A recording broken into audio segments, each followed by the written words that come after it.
Olá, sejam todos bem-vindos à nossa primeira aula da disciplina Administração de Condomínios e Locação de Imóveis, do curso de TTI Módulo 4, do Instituto Federal do Norte de Minas. Para mim é um prazer estar aqui novamente. Como vocês sabem, eu sou Kátia Boaventura. Atualmente presto consultoria jurídica nas áreas de administração de imóveis e condomínios. Então, esses assuntos me deixam empolgada por serem comuns no meu dia a dia.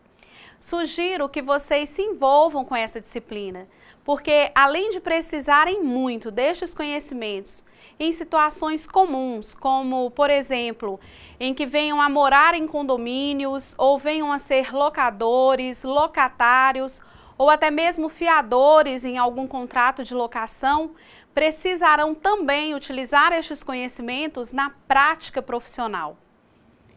Vamos estudar nesta disciplina chamada de Administração de Condomínio e Locação de Imóveis sobre condomínios e síndicos, como se dá a administração de imóveis e administração de condomínios e sobre as responsabilidades das administradoras.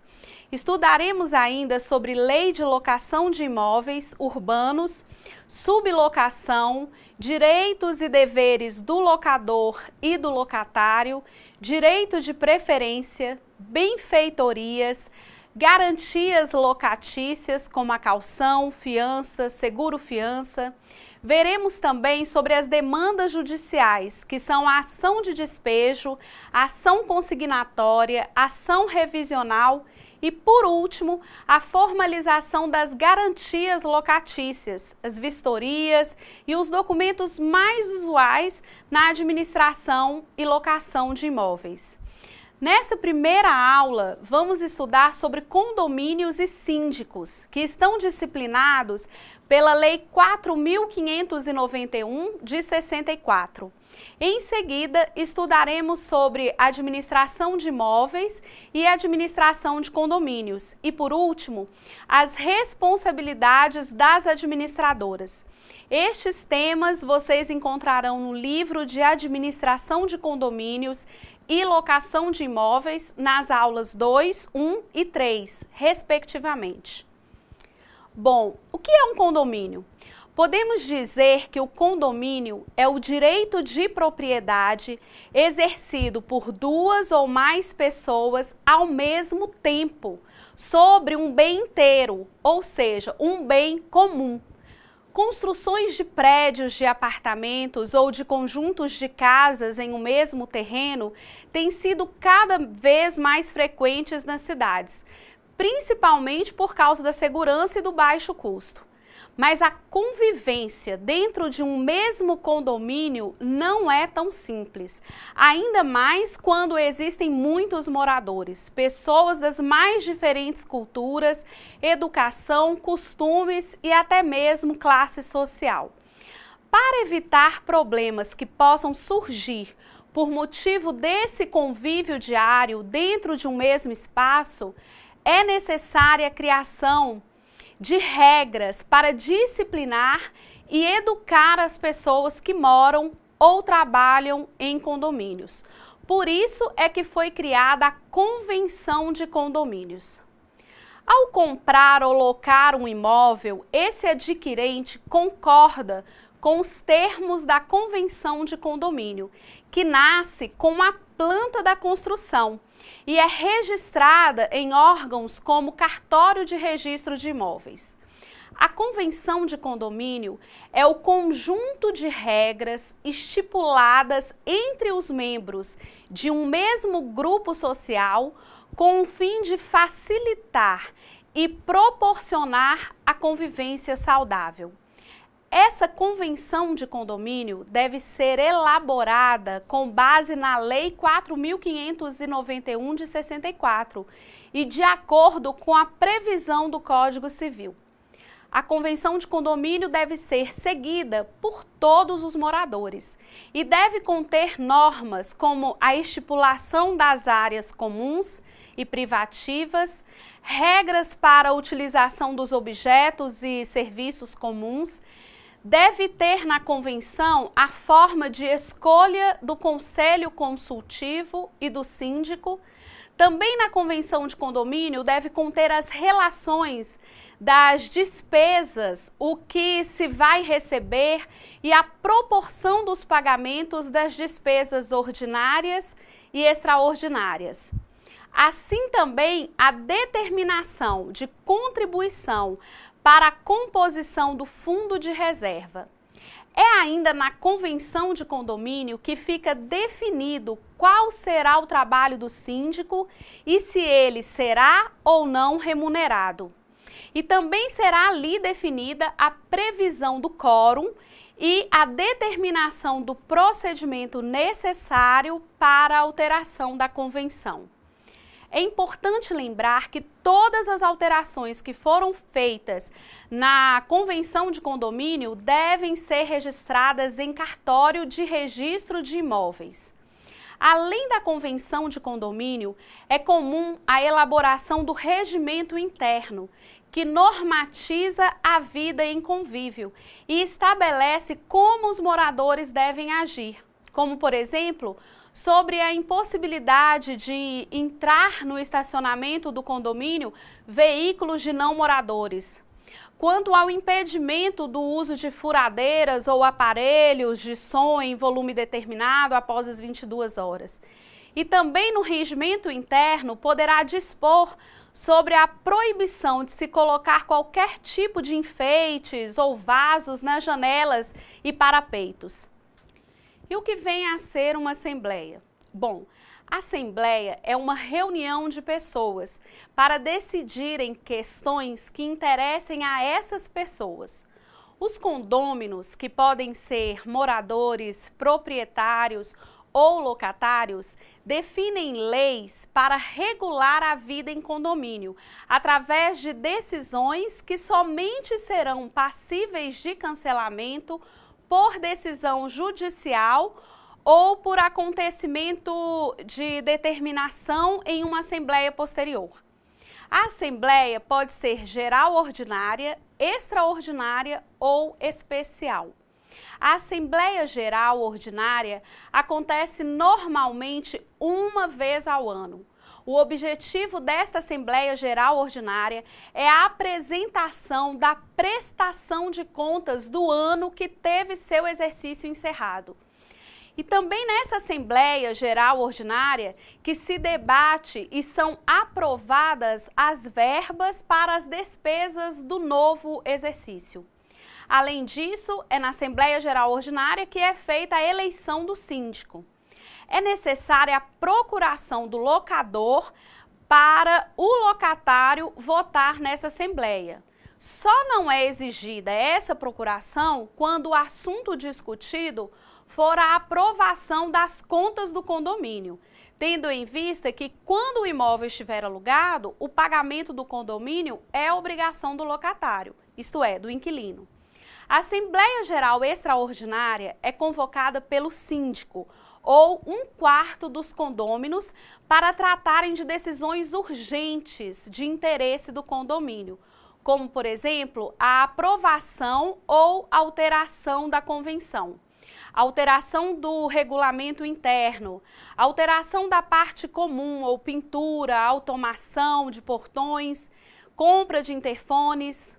Na Assembleia Extraordinária, para ter direito a voto, o locatário deve apresentar procuração do locador.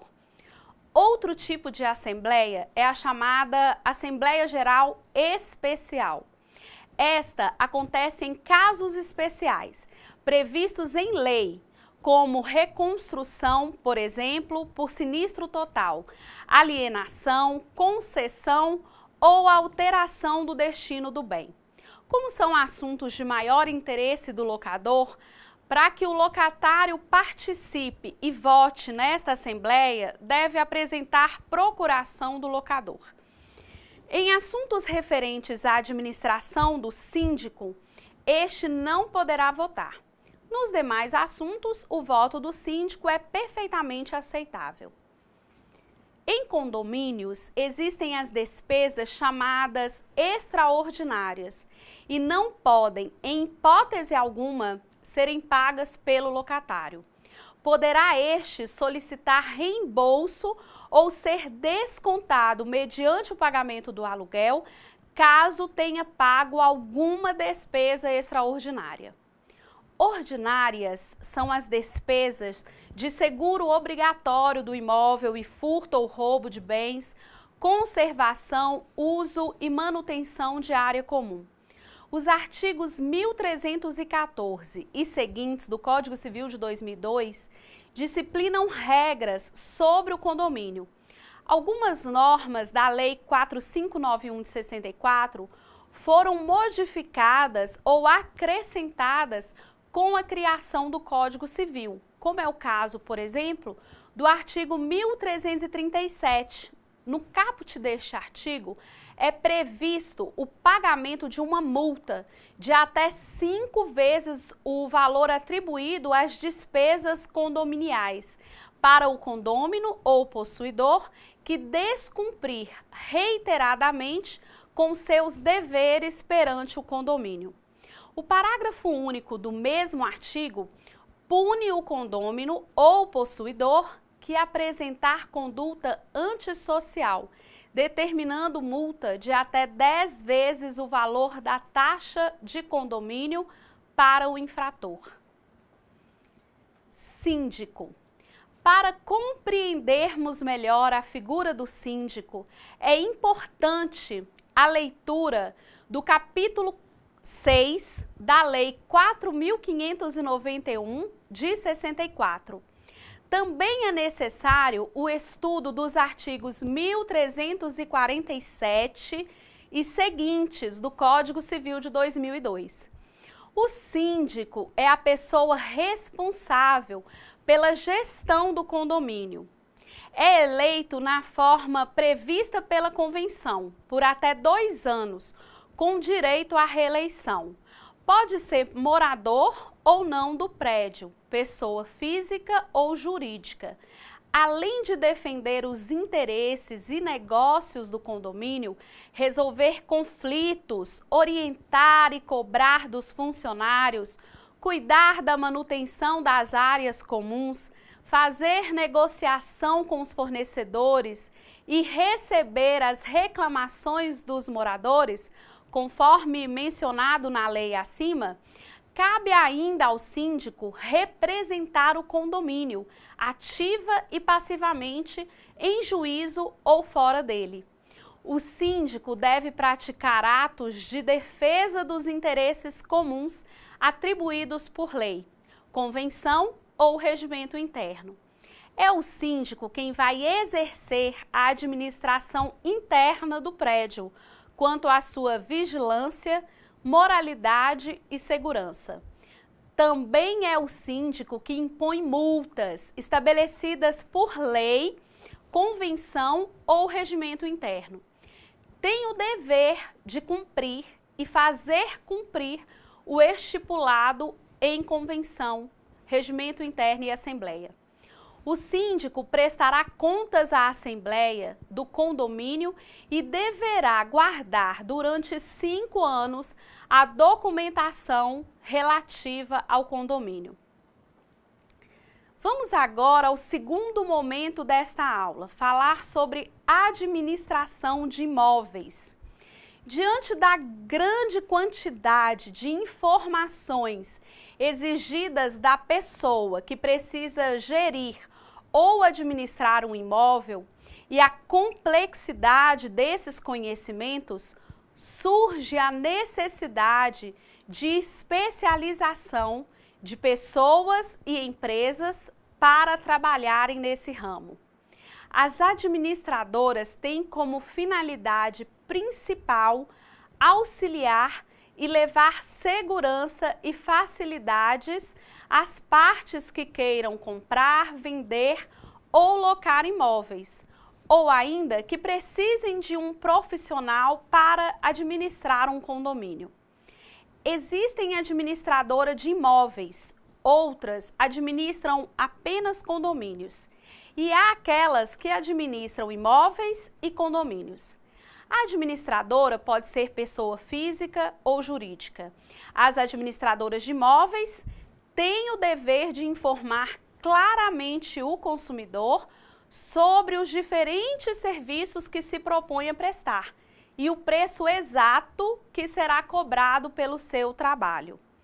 É também dever da administradora de imóveis realizar divulgações para oferecerem a locação ou a venda dos imóveis.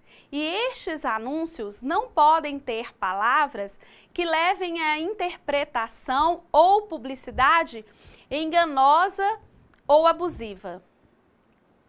As administradoras devem cobrar sempre valor igual ou aproximado do preço de mercado, não podendo alterar o contrato feito com seus consumidores, com o objetivo de forçar o consumidor a cumprir obrigações que não estejam de acordo ou que não estejam com um preço justo.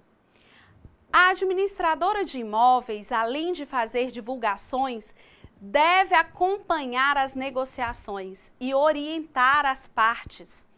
Ainda são deveres das administradoras conferir documentações, fazer vistorias, elaborar contratos que devem ser feitos conforme a legislação em vigor.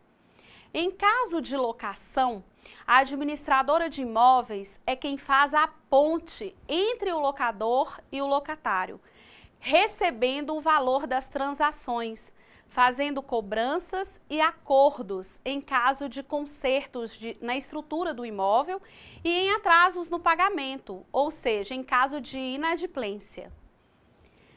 Já para que seja feita a administração de um condomínio, a escolha, aprovação ou destituição da administradora serão feitas através de assembleia entre condôminos. As atividades da administradora consistem em prestar serviço de gerenciamento das questões do condomínio. A administradora está vinculada às decisões tomadas pela Assembleia e deve, de preferência, uma vez por mês, em Assembleia, fazer levantamento de prestações de contas relativas às despesas e receitas do condomínio. As administradoras de condomínio, com autorização do síndico, irão convocar assembleias gerais, observando as regras da convenção de condomínio. São também as administradoras que deliberam nas assembleias, fornecendo cópias das atas. As administradoras de condomínio devem manter sempre o cadastro dos condôminos atualizados. A execução e os controles contábeis que são levados para as assembleias e os orçamentos das despesas para que sejam votadas devem ser organizadas pela administradora do condomínio. Ainda é função das administradoras de condomínios a contratação, disciplina e suspensão de funcionários e pagamento das despesas do condomínio. São também as administradoras de condomínios que providenciam as cotas condominiais, ordinárias e extraordinárias, aprovados pela Assembleia Geral, e as enviam com antecedência aos condomínios. Chegamos agora ao terceiro e último momento desta aula. Vamos entender as responsabilidades das administradoras. Sabemos que administrar é gerenciar um negócio. Esse negócio pode ser próprio ou de outra pessoa. Também pode ser um negócio público ou de particulares. Podemos entender que administrar é conduzir os interesses com conhecimento e profissionalismo, para que esse negócio se realize de forma sustentável. Normalmente, na administração de imóveis e condomínios, há um contrato entre as partes, proprietários e administradora, onde se estabelece quais atividades serão confiadas à administradora. Sendo assim, esse contrato é um ato bilateral. Em termos gerais, a atividade de uma administradora está regulamentada pelo Código Civil, principalmente pelos artigos 653 e seguintes, uma vez que no Brasil ainda não há lei específica para o setor. Os artigos 653 e seguintes do Código Civil disciplinam o papel do mandante, que é o proprietário, e do mandatário, que é a administradora do imóvel. Ao procurar uma administradora de imóvel, o proprietário busca uma série de serviços para facilitar e descomplicar a sua vida. Locar, vender um imóvel ou administrar um condomínio torna-se mais fácil quando é utilizada a prestação do serviço de profissionais habilitados e qualificados. O proprietário deve ter alguns cuidados no momento de escolher a administradora do seu imóvel ou condomínio, isso para evitar aborrecimentos futuros. Dentre esses cuidados, podemos destacar a busca no mercado por uma empresa idônea, sólida no ramo, que transmita segurança e transparência para o cliente. O proprietário do imóvel, mandante na procuração, estará delegando plenos poderes para a administradora do imóvel, que é a mandatária, para que ela possa realizar ações próprias da atividade, exigidas pelo mercado. Entre as atividades desempenhadas pelas administradoras de imóveis, vamos destacar aqui a de selecionar locatários ou compradores, realizar vistorias, firmar contratos de aluguéis, firmar contratos de compra e venda, levantar todas as certidões necessárias, realizar o levantamento cadastral do cliente e, normalmente, as administradoras de imóveis também avaliam o imóvel e administram condomínios. Por outro lado, a administradora do imóvel receberá um valor, normalmente uma comissão, pelo serviço prestado. Esse valor será um percentual acordado entre as partes. É importante lembrar que existem diferentes percentuais para cada tipo de serviço prestado. Na prática, para administrar um imóvel dado em locação, a administradora de imóvel, que em geral é uma imobiliária, cobra 10% sobre o valor mensal recebido pela locação. Algumas administradoras cobram do locador o percentual de 20% do primeiro mês de locação para arcar com despesas de divulgação e de documentação. Com a participação da administradora de imóvel, o proprietário fica mais tranquilo, pois terá a certeza que a presença do profissional habilitado irá fazer toda a diferença no processo de intermediação e decisão do negócio a ser realizado.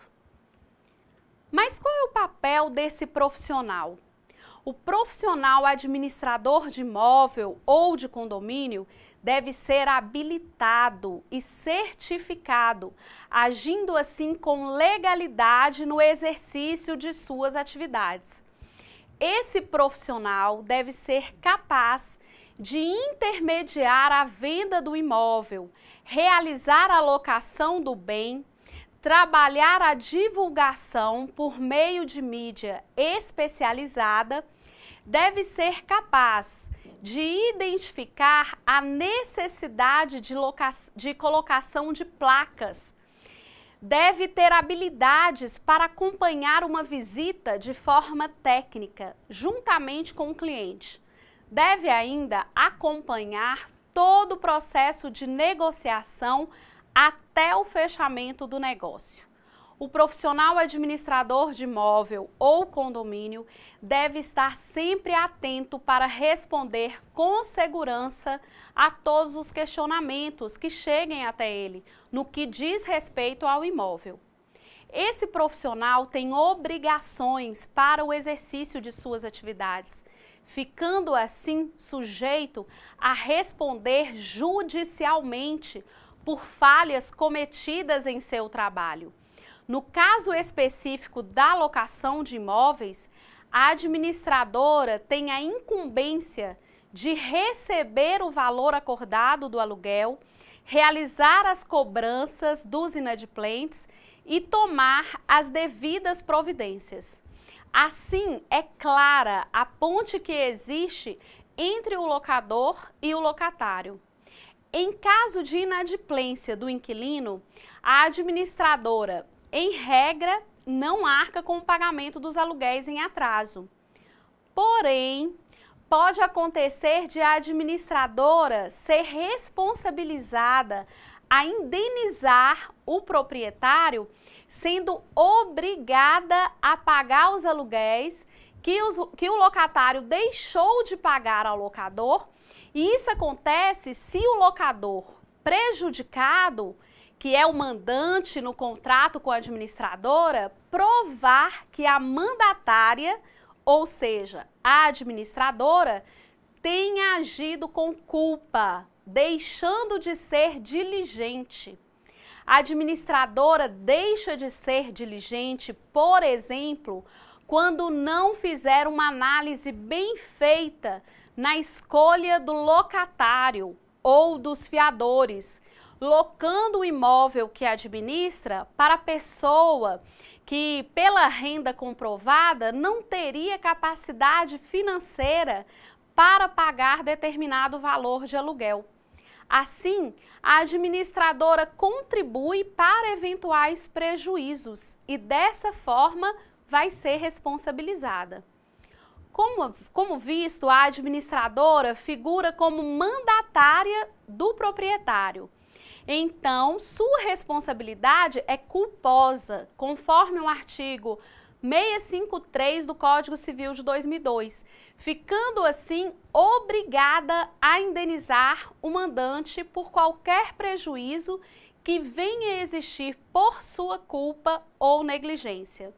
Vamos ler o artigo 667 do Código Civil de 2002. Artigo 667 do Código Civil. O mandatário é obrigado a aplicar toda a sua diligência habitual na execução do mandato e a indenizar qualquer prejuízo causado por culpa sua ou daquele a quem subestabelecer, sem autorização, poderes que devia exercer pessoalmente. O diferencial do administrador é a seriedade, a eficiência, o cumprimento de todas as obrigações assumidas, resoluções de todos os problemas que surgem, de tal forma que as partes envolvidas fiquem satisfeitas. Realizando uma administração pautada na ética e credibilidade, as possibilidades de manutenção do cliente por um longo período e a abertura de novos negócios são imensas. Ainda não existe uma regulamentação para a atividade de administração de condomínios. Não existem leis específicas que deem condições mínimas de funcionamento. Essa falta de regulamentação própria para a atividade da administração de condomínios é mais um motivo para que síndicos de condomínios tomem cuidado na contratação de administradores. Não se quer dizer que o setor é confuso ou carente de qualquer lei que o regule, mas sim que não há normas específicas para administradoras de condomínio. Não há leis que digam como deve ser a relação da administradora com seus clientes e, principalmente, não existe previsão de condições mínimas para que um profissional ou uma empresa possam ser considerados especializados em administração de condomínios. Bom, chegamos assim ao final dessa aula. Hoje estudamos sobre os desdobramentos da vida em condomínio, falamos sobre convenção de condomínio, regimento interno, assembleias em condomínio e falamos também sobre o síndico e suas obrigações. Em seguida, falamos sobre as atividades das administradoras de imóveis e administradoras de condomínios, com foco na sua importância e necessidade. Depois, vimos sobre as obrigações e responsabilidades das administradoras de imóveis e condomínios, com base nos artigos 653 e seguintes do Código Civil de 2002, que trata das figuras jurídicas representadas pelo mandante e pelo mandatário, assim considerados os proprietários e as administradoras de imóveis. Peço que leiam as aulas 1, 2 e 3 do livro e resolvam os exercícios para melhor fixação do assunto. Agradeço pela audiência, desejo ótimos estudos a todos e até o nosso próximo encontro.